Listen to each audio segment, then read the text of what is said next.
Welcome to today's OR Today webinar. We have a great presentation for you today featuring Michelle Lemmons, OR Clinical Educator. OR Today would like to thank our sponsor, Key Surgical. Key Surgical is a leading global provider of sterile processing, operating room, and endoscopy products that support processes and procedures in hospitals and surgical facilities throughout the U.S. and internationally. For more information, please visit keysurgical.com. We would like to offer a free subscription to OR Today magazine to each attendee today. For nearly 20 years, OR Today has provided perioperative and SPD professionals with up-to-date news and information about their profession. Our monthly magazine aims to educate readers about new guidelines, techniques, and equipment, as well as practical information for career building, problem solving, and overall well-being. To get your free subscription, please visit ortoday.com/subscribe. We'll wrap up today's webinar with a live Q&A. If you have any questions, please use the chat feature or questions feature on the GoToWebinar dashboard to submit your question. We'll get to as many questions as time allows. Today's webinar is eligible for 1 continuing hour by the State of California Board of Registered Nursing. You can obtain your certificate by completing today's post-webinar survey.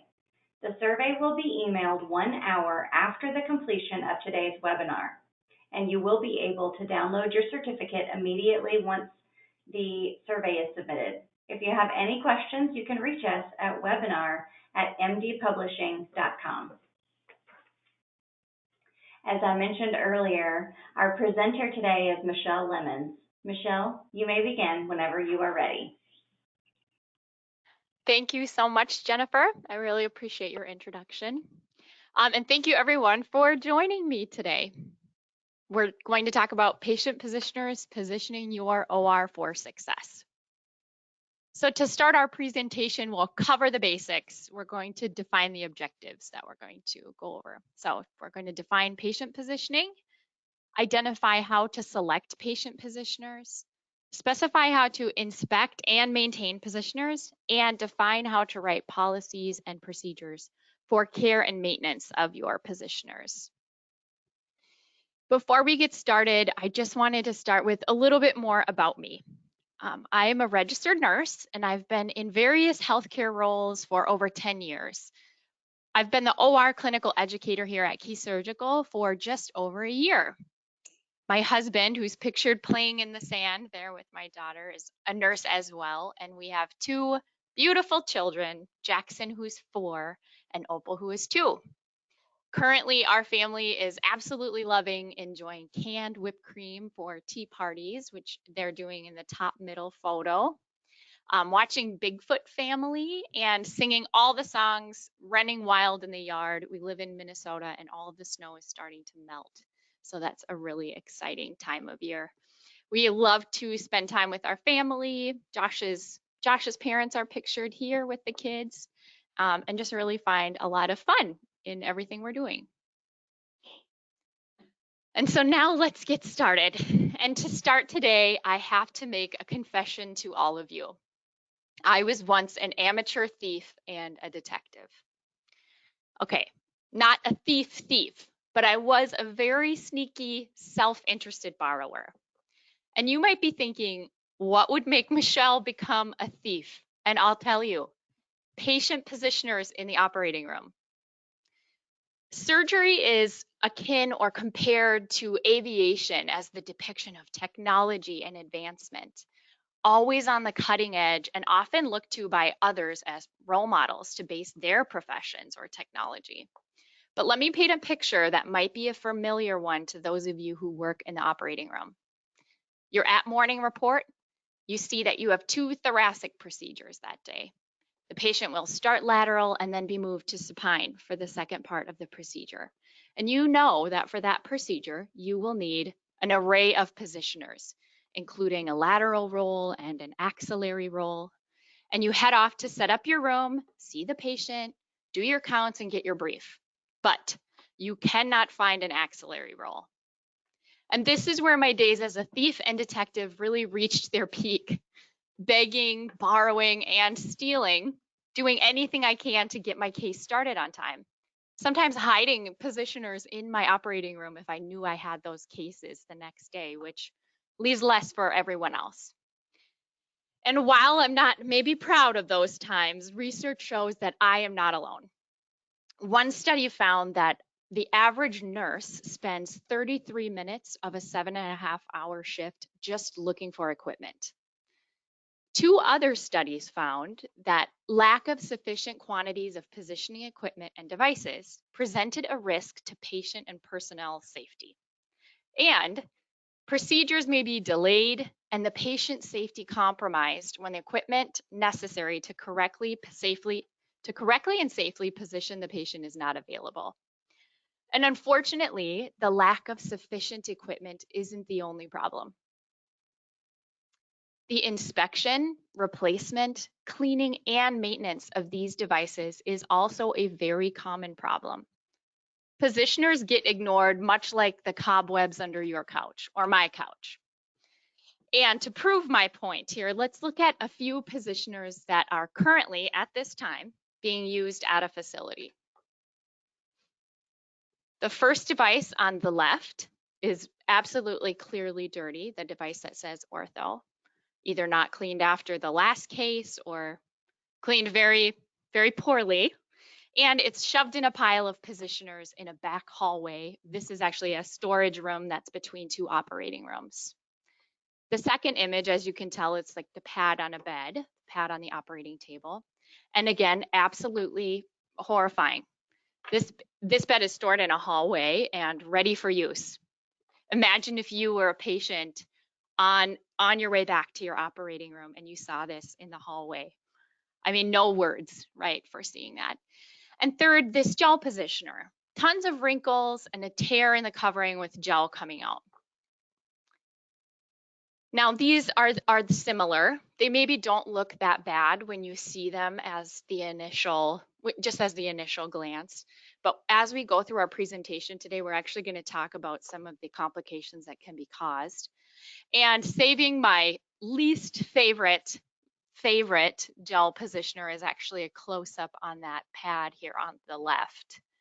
And if you look closely here, if you're able to see it, there's actually tons of debris and dirt and a hair stuck to this exposed gel. Absolutely horrifying. These should never be used on a patient. I would not want them used on me. And it's actually why we're having this conversation today. We can do better. So let's start our discussion by going back to the basics. What is the purpose or what is the goal of patient positioning? Why do we even need these devices? Well, first and most obvious, the goal of patient positioning is to provide optimal surgical site exposure. Next, a goal of patient positioning is to maintain neutral body alignment. Another goal is to provide patient dignity, and this also aids in temperature regulation, keeping areas of the body covered, the areas you're not working on. And finally, a goal of patient positioning is to maintain the airway and ventilation management and to provide physiologic safety for the patient. Now, many positions, while modifiable to the procedure and surgeon preference, can lead to undesired and preventable physiologic consequences. These include musculoskeletal injury, nerve damage, respiratory and cardiovascular compromise. In addition to this, and we'll talk about this a few times throughout this procedure, anesthesia blunts compensatory mechanisms to positional changes. And this leaves the patient vulnerable to a lot of things. Now, surgery may be performed on all anatomic areas of a patient, and in order to safely access these areas, the patient needs to be held in a stable, safe position for a long period of time.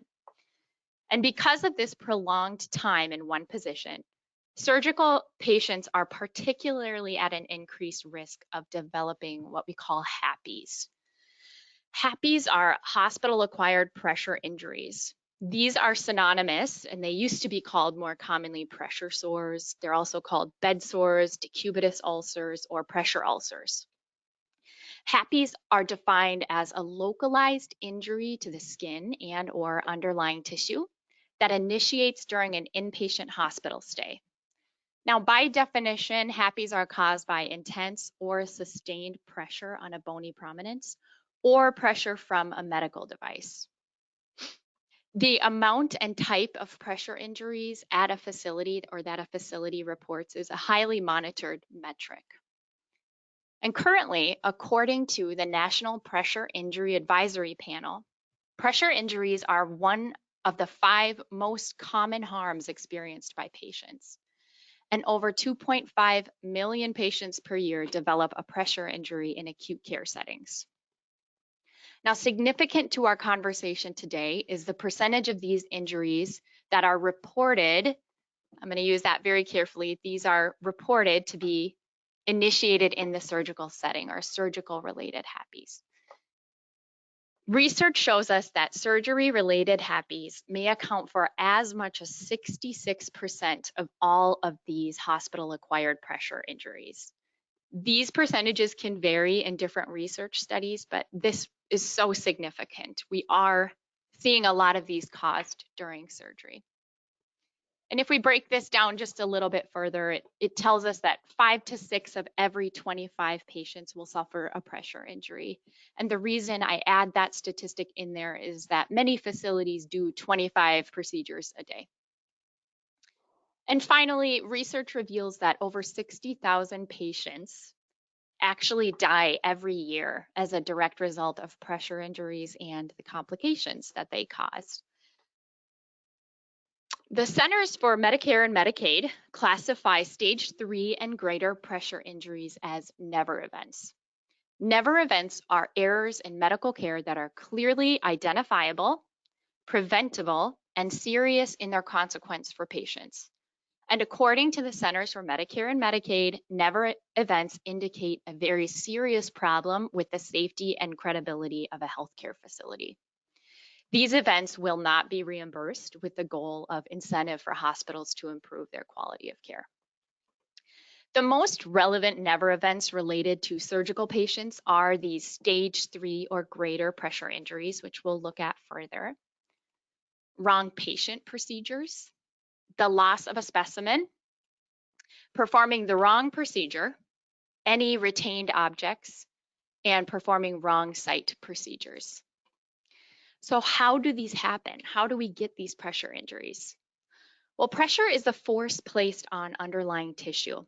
In the surgical patient, pressure can come from many different angles, many different sources. First, just the weight of the body as gravity presses it downward toward the surgical table. Secondly, pressure can come from any medical device that is on or touching the patient. One common one that we probably see photos of is oxygen tubing can cause a pressure injury. This also includes tubing, the weight of the equipment, Mayo stands, surgical instruments, any attachments, clips, cords, anything that's touching that patient. Now, just beneath the epidermis and the dermis, the 2 first layers of the skin, there actually is a capillary bed that supplies the skin with nutrients and oxygen. And when a force or pressure greater than the capillary pressure is placed on the body, blood flow in that capillary bed is impaired. And that leads to cellular damage and death that later manifests as a pressure injury. So pop quiz that maybe you weren't expecting. I really appreciate feedback and questions. So if you have answers to these, pop them in there. Even if I don't see them right away, I'd love to hear from you. Which of the following increases a patient's risk for pressure injury? The ring, which represents jewelry, the bobby pin or other hair accessories, or a superficial implant like an IED there, picture. Pausing for reflection. Now, if you answered every single one of these, all of them, you're absolutely correct. All surgical patients are at an increased risk for pressure injury. They're secured in a position for a long period. They cannot change positions in response to pressure. And again, I'll repeat it so many times, Anesthesia blunts compensatory mechanisms. So actually it changes the way our body is able to respond to pressure. And we touched on this briefly before. I just thought it's another interesting point to consider. Pressure risk is related to time under pressure and intensity, both together and separately. And what we know from research is that the risk of pressure injury development is about the same if you're comparing prolonged pressure to intense pressure. So either way, it kind of has the same effect. Pressure injuries are categorized in stages, and the stages are diagnosed by evaluating the injury site. A stage 1 pressure injury will have intact skin, meaning that there's no lesion that you'll be able to see. The site will be different color than the skin around it. Sometimes it's red or pink, but it'll totally depend on the skin tone of the patient. And at this stage, the skin at the site is non-blanchable, meaning when you push down on it, if there's not a pressure injury, it would turn white briefly and then go back to the color. But these injuries don't. They stay pink or stay red, whatever the affected color is. Often these injuries may feel warm to the touch, and they could be firmer or softer than the surrounding skin. A stage 2 pressure injury will not have intact skin. The skin is broken open, exposing either the epidermis or the dermis. Now, these injuries kind of look worn, like worn skin, but they can also include a clear blister or a blister that's popped, or the formation of an ulcer. At this stage, the patient will typically report pain and tenderness at the site, but some of this tissue may already be either damaged beyond repair or actually already dead. And now let's take a look at stage 3. And as this stage, if you recall, is where we call this a never event. Again, the skin is open and the injury may appear to be a small crater where fat can be seen. These injuries are not yet down to muscle and bone. Now, in stage 3 and 4, the patient might report little or no pain due to significant tissue and nerve damage. And sometimes these injuries actually don't show up until 5 to 7 days after the procedure. Now, stage 4 pressure injuries, also never events. This is down to muscle or bone. And there's very serious complications here, if you can imagine, including osteomyelitis or sepsis, infections in the bone or the bloodstream. And even with treatment, these can be just detrimental to people. So in addition to all of these stages, there are also pressure injuries that we call unstageable. And this means that the stage isn't clear or they can't evaluate it yet, either because there's tissue or pus, something covering, so you're not able to see the base of the sore. Now, while there's certain diagnoses, conditions, and other things that put patients at a greater risk than other patients for pressure injuries, which we'll touch on briefly in a few slides, it's important, once again, just to remember that every single surgical patient is at a heightened risk for pressure injuries, sedated, intentional, limited mobility. Now, as we talked about, pressure injuries most often develop over bony prominences, and some areas may be a little bit surprising to think of, or areas we consider less. So we commonly think of the back of the head and elbows, but also the wrists, the spine in a patient who's thin, the sacrum and coccyx, hips can often be an area of issue, and the heels and under any safety strap. Now that was a pretty in-depth overview to begin, but I think it's important to know and consider as we walk through the rest of our conversation about the importance and care of patient positioners. For the rest of our conversation today, we will cover the selection of positioners, the organization of positioners, the inspection of positioners, replacement of positioners, the maintenance of positioners, and policies and procedures your facility should have in place regarding positioners. Now, there are many types of positioners that we use, but in general, they are categorized as either dynamic or static. Dynamic devices are quite literally dynamic. They're moving. This is an example of a dynamic air mattress. These devices are powered or connected to a power device to provide continuous or timed movement to redistribute the pressure of the patient. And some of these can also control the temperature and humidity between the support surface and the patient. These are extremely valuable devices for at-risk patients or prolonged procedures, and especially in patients who are on prolonged bed rest. The majority of our conversation about positioners today will be about static devices, and these include gels and foams, which we'll discuss in the upcoming slides.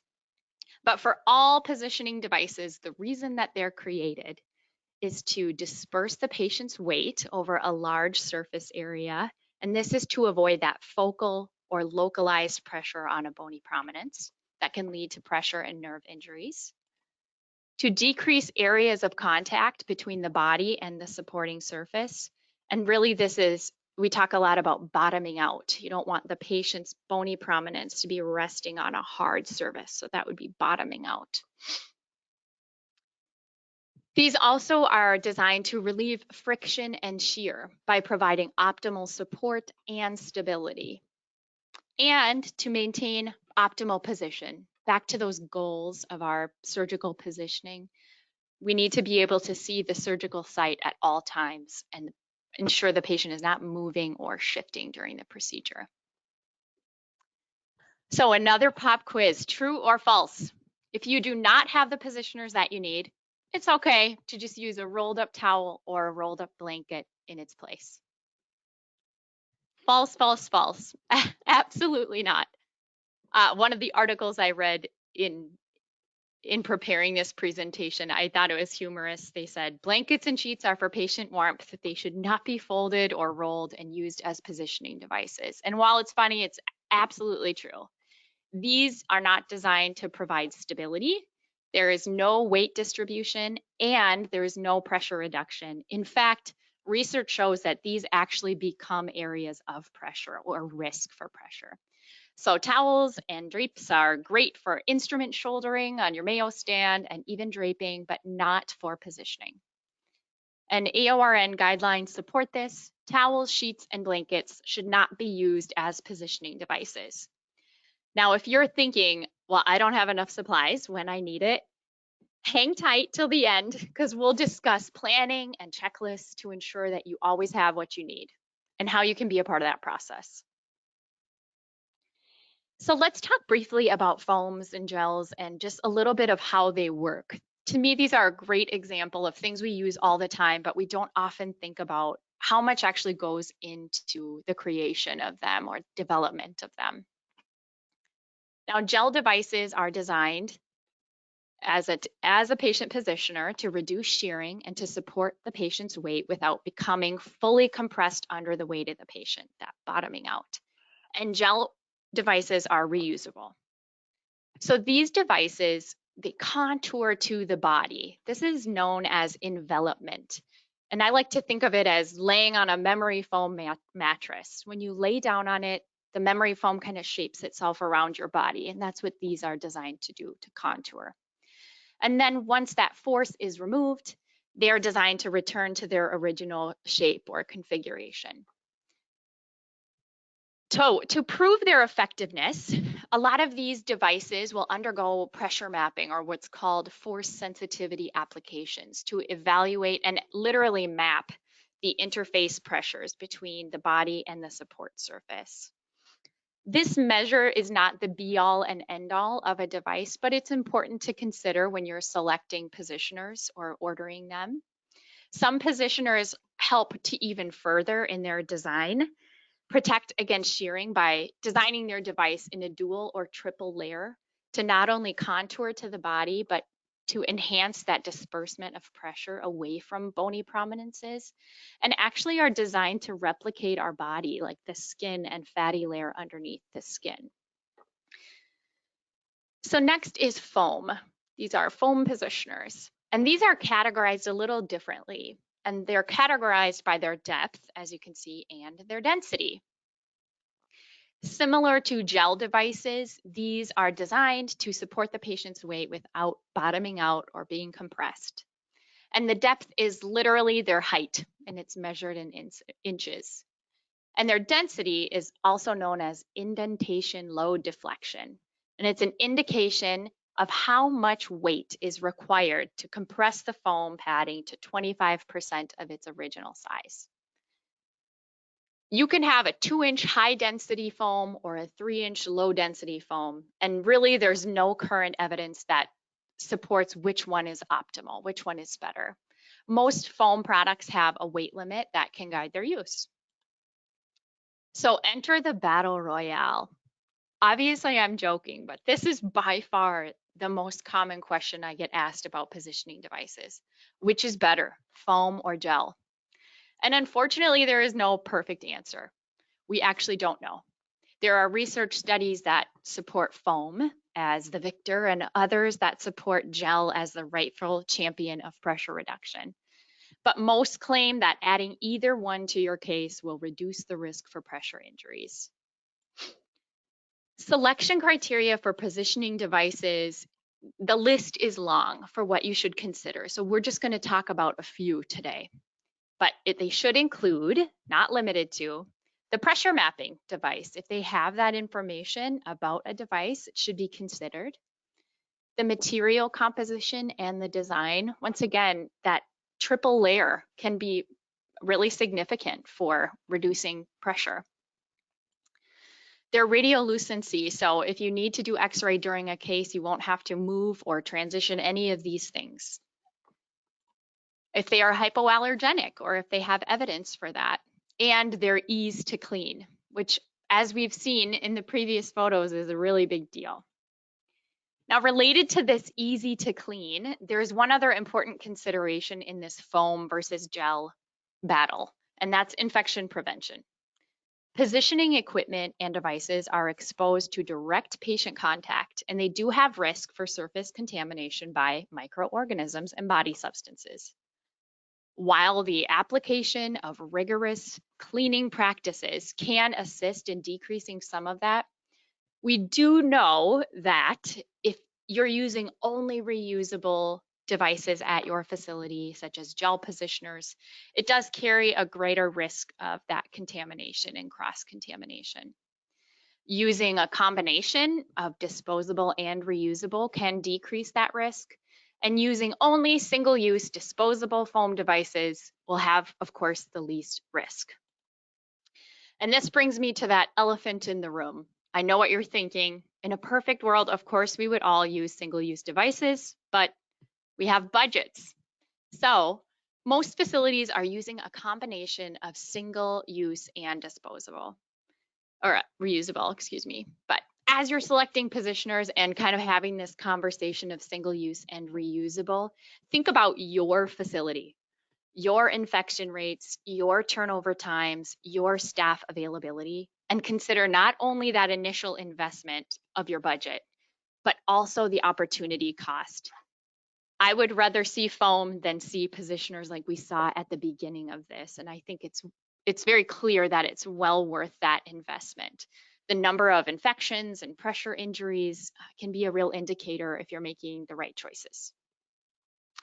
So besides this foam versus gel conversation, there are many other things that must be considered when choosing what positioners you're going to use for your case that day. Of course, what procedure are you doing? What position does the patient need to be in, and how long do they need to be in that position? One of the checklists that is vital for facilities to have, especially if you have a lot of turnover or new people in the operating room, is kind of a base list of positioners needed for each procedure. We'll talk more about checklists at the end, but I really wanted to mention that here. Some facilities will include positioners needed for that procedure on their pick list, but often those pick lists are not up to date. So making sure those are up to date is another very important point. Another consideration is the brief.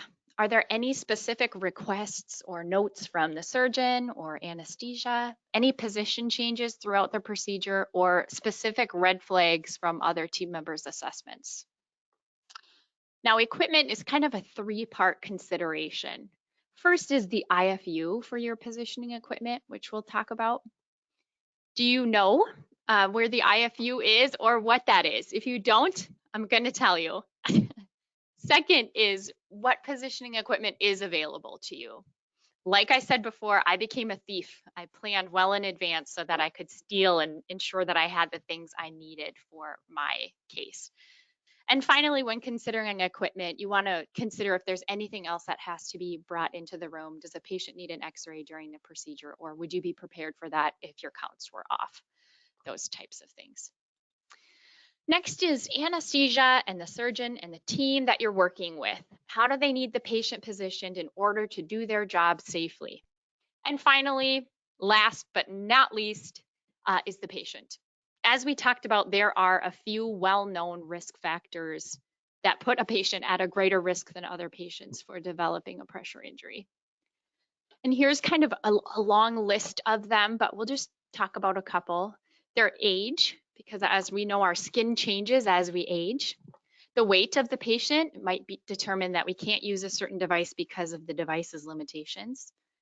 Any reduced or impaired mobility, a history of pressure injuries, comorbid conditions, and many other things. This should be a great history before we're deciding what positioners to use.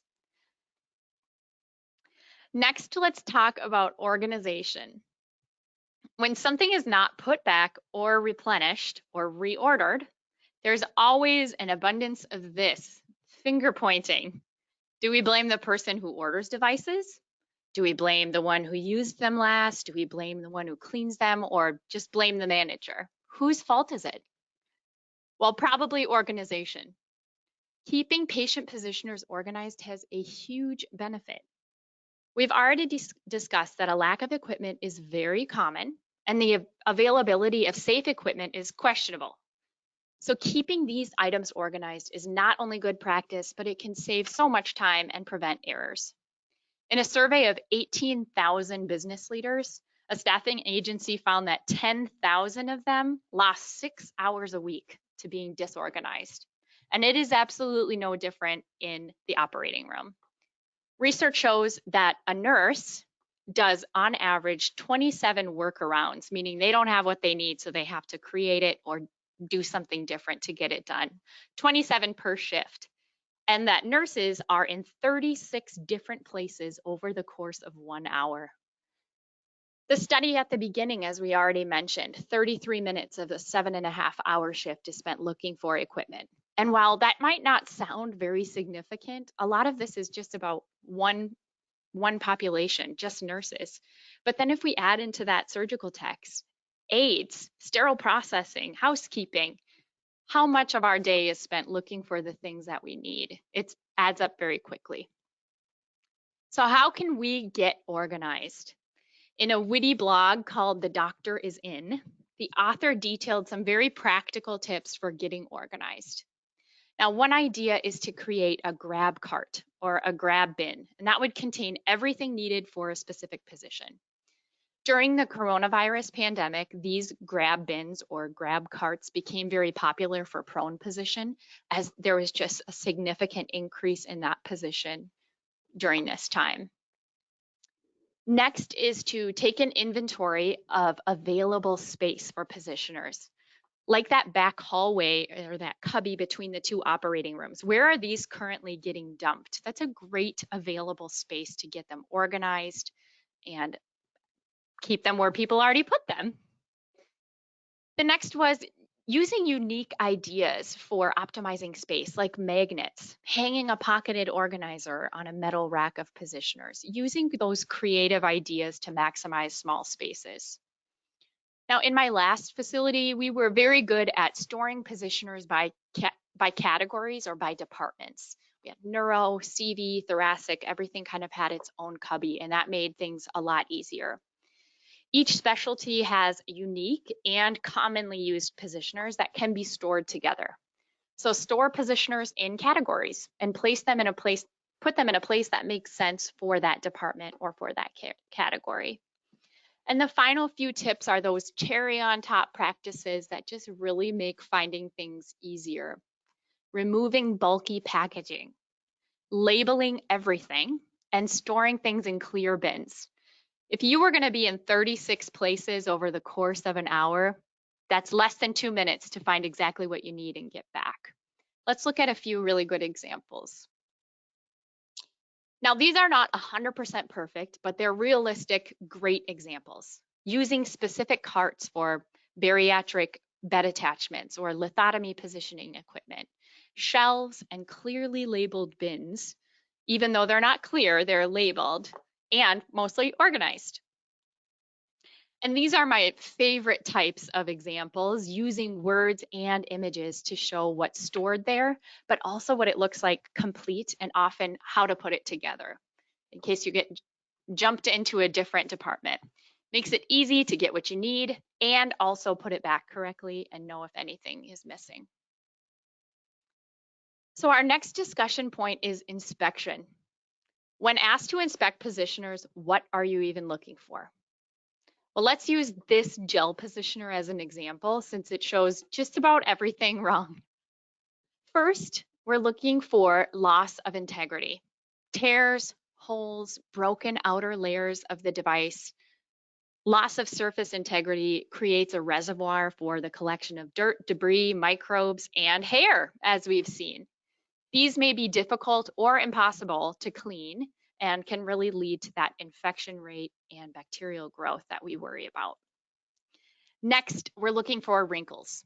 Very evident on this device, this has deep wrinkles. So surfaces that are irregular, wrinkled, or damaged can contribute to skin breakdown and pressure injuries. And again, just provide a perfect area for the collection of dirt, debris, and microbes, as we talked about with integrity. And finally is resilience. Some support surfaces, and this is primarily related to foam, can lose their resilience or their shape, have flattened areas, and these lead to moisture retention and prevent air circulation. Not only that, but they also harbor microorganisms.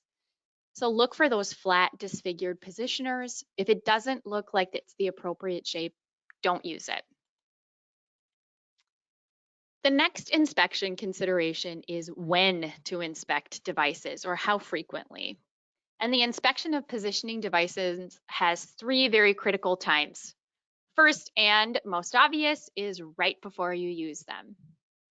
Second is right after you use them. Does your reusable device conform to its original shape? Are there any new wrinkles or tears? And finally, there should be regularly scheduled review of these devices. And a great way to plan this is with the device representative or by aligning the preventative maintenance, including inspection and repair, with recommendations that come on the instructions for use or IFU that comes with the device. Wait, IF what? I think we hear that a lot, but some of my favorite videos to watch lately have been, I was today years old when I learned whatever. They go something like this. I was today years old that I learned when cutting an onion, you should place a wet paper towel on your cutting board. The irritant is attracted to the water in the paper towel instead of your tear ducts, so you cry less. Amazing, and I tried it. It actually works. So here's mine. I was January 2020 years old when I started at Key Surgical, and I learned that IFUs are not only integral and important for sterile processing, but for OR as well. Yes, I had used them, but not nearly as much as I should have. Healthcare manufacturers are required to produce documents called instructions for use, or IFUs. IFUs can vary significantly in their level of detail depending on the device and who provides the IFU, but most include at least a statement on how to set up the device out of the box and its intended use, how to clean and store the device. Some include what to evaluate for when inspecting it and how frequently to inspect it. And depending on the device, they'll detail when to remove it from service and replace it or repair it. Once again, AORN guidelines state that using equipment that's in a state of disrepair can have unsafe conditions, and that you should have preventative maintenance and repair performed at established intervals on all equipment and devices used for patient positioning. Very briefly with replacement and repair, no one should be using this positioner with their patient. Remove it from use and repair it or replace it as soon as possible according to facility policy. AORN guidelines once again support this. Remove soiled, damaged, or defective devices from and equipment from service and have them cleaned or repaired and replaced. Now that we've discussed selection, inspection, organization, and replacement of these devices, let's talk maintenance. Our organizations, AORN, AST, ACS, and others suggest that facilities should establish an interdisciplinary group to ensure that patient positioners are ready for patient use. This group should include nurses and surgical techs, surgeons, a wound care nurse, infection prevention, materials management, an anesthesia provider or representative, and educators and managers. In addition, there's other people that they suggest that should be on this team, including ancillary staff, quality officers, and even executive partners.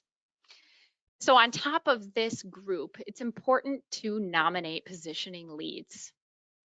I don't know anyone who likes wasting time, especially not anyone who works in the operating room. So making the maintenance of positioners as efficient as possible is vital. This role requires special skills and knowledge, including systematic inspection, testing, and replacement of devices before it turns into major failure. And AORN put this very straightforward. Having qualified personnel perform preventative maintenance and repair increases the probability that repair and service will be performed correctly. Now, not everyone in your department is interested in or has the capacity to gain these skills. So nominate a positioning lead, ideally a few surgeon and anesthesia positioning leads as well. Now, this is a great opportunity for tomorrow's leader or manager to gain leadership experience, relationships, and unique skills that set them apart, in addition to reducing the risk of positioners being used like we've seen earlier in this presentation. I support training at least 3 people to fill this role. In terms of nurses and surgical techs, 1 person from each shift is always wonderful, so no night shifter has to come in early or stay late. And further, each person will have a different strength to support this goal. One may be a great communicator, one might be very popular in the department, and the other might be an excellent record keeper. Teamwork literally makes the dream work in this sense. And at a minimum, these individuals should complete training on the specific devices you use at your facility and should be given opportunities for continuing education on these devices. They should be introduced to the representatives of the company where the positioners are obtained. And if you don't have a positioning team in place, they need to have relationships with wound care, infection prevention, and materials to ensure they have the information and tools that they need. And finally, they should have allotted paid time to complete their education, inspection, and documentation and other roles that are included in this leadership position. And finally, take a look at your facility's current policies and procedure. As a base, they should include the following related to patient positioning. Procedures for selection, care, and maintenance of positioning equipment and devices. Procedures for the safe use of positioning equipment and devices for patients and personnel. Processes for documentation of positioning activities. Identification and use of pressure redistributing support services. Procedures for safe patient positioning. And processes for identification and reporting of patient personal injury caused by patient positioning and documentation of positioning activities, including processes for patient assessment. Now, recently, this article showed up in my inbox. Global decrease in morbidity and mortality after surgical procedures associated with the use of surgical checklists. Checklists are great for a number of reasons. Here's a few. They're associated with a reduction in adverse events. They're simple. There's virtually no cost besides the initial time invested in creating it.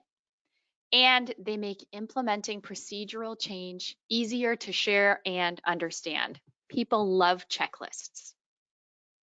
So we've created a few great bare bones, good places to start checklists to get you going on your journey for patient positioners.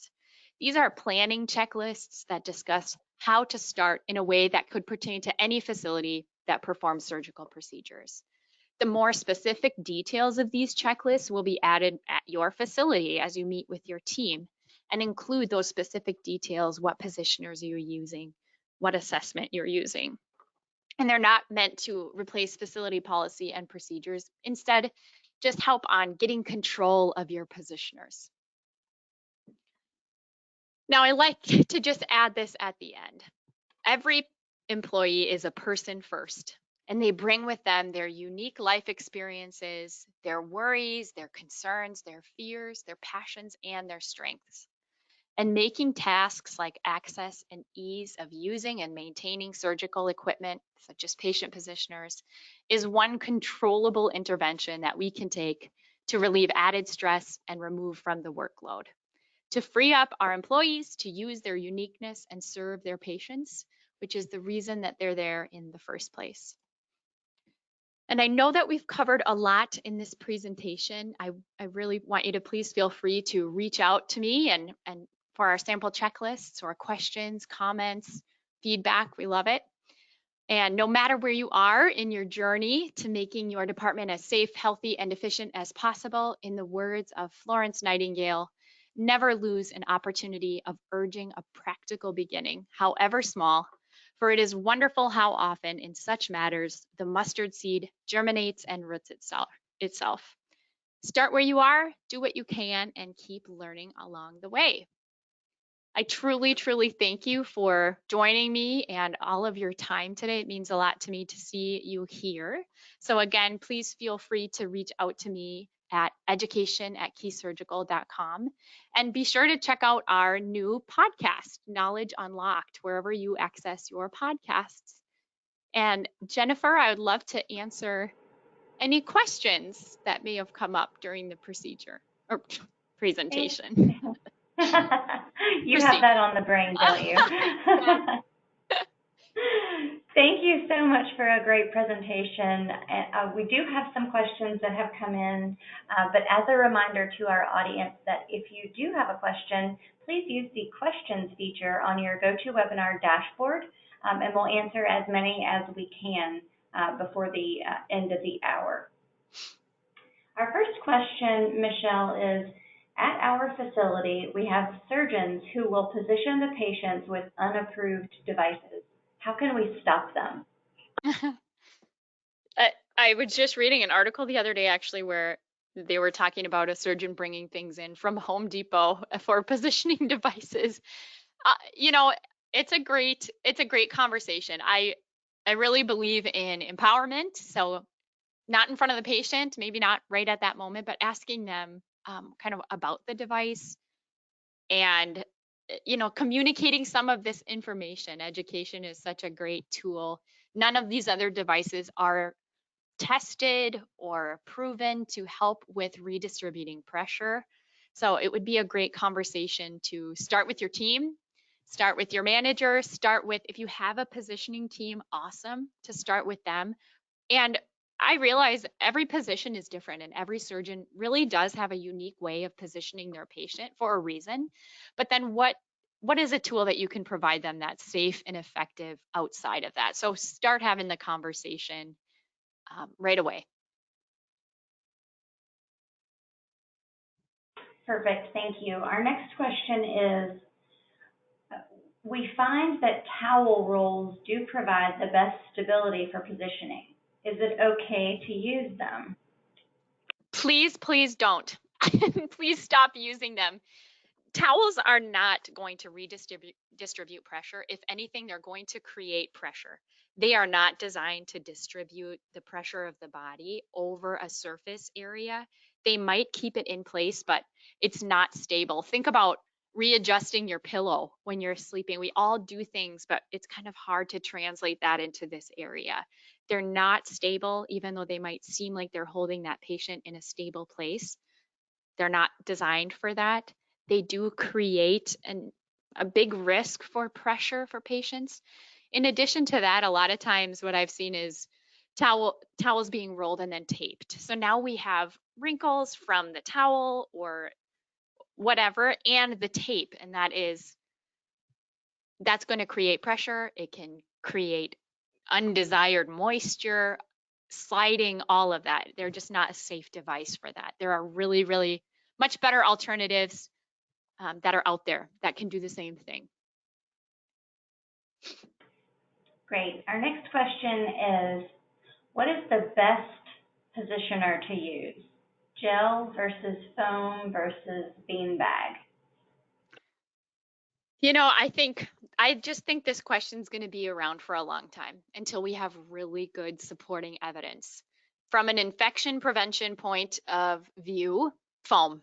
It's disposable, it's single use, but from a pressure reduction point of view or stability, I don't really know. Those things are being researched all the time, and it's so interesting to read. So I'll be watching out for more information. But if you have the choice, I would use foam just for the simple fact that it's only for one patient, one time, and that's it. All right. What education resources are there of demonstration of positioning devices? Yeah, there's actually quite a few really good articles. So I want to say a month ago, we did a patient positioning webinar, and that actually kind of went through Fowler's prone and supine and kind of how to safely position a patient, all supported by guidelines. My number one resource is always our guidelines. So we have AST, AORN. They have a lot of free resources that will talk about safely positioning a patient.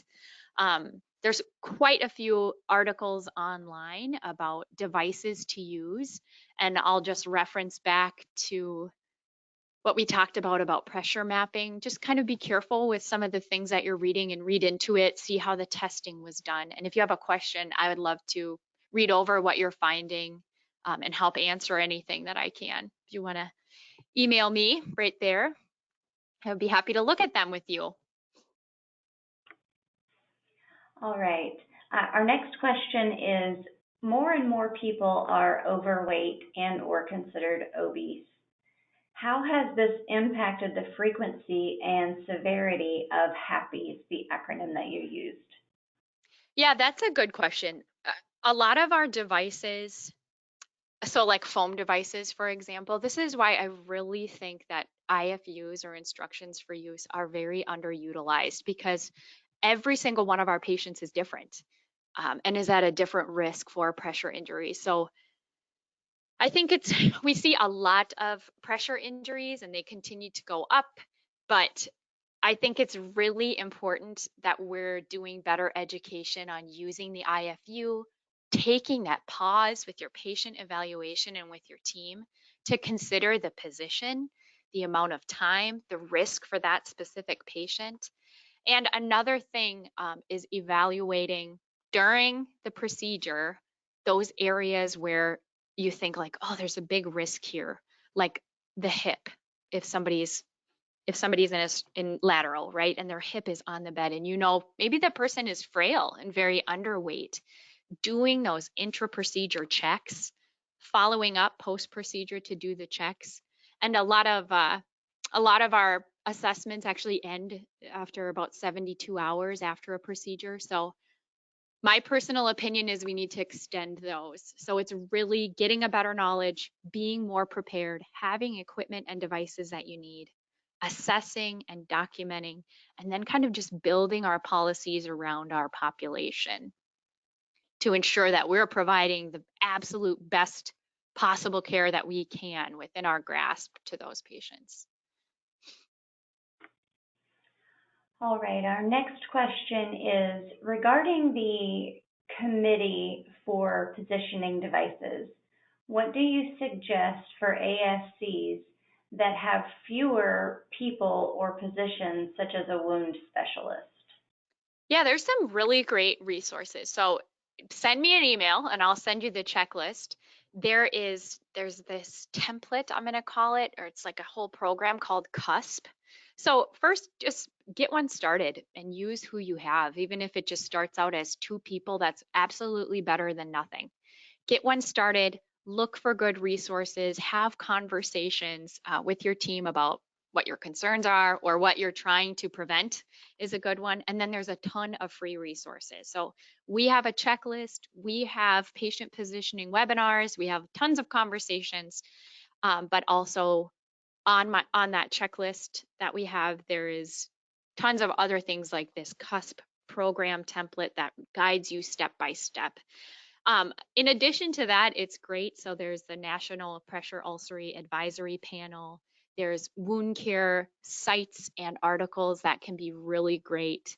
Infection prevention, just other areas that you can just seek out information, seek out really good information because you are equipped to implement it and make the decision. So just getting the information.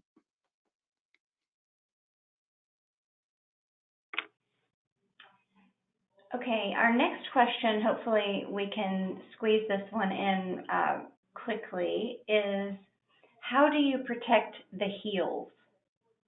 Yeah, a lot of times it's elevation is the very short answer for heels. They should not be just resting up the bone on the bed. So for a short answer, that's what that's what I'll say.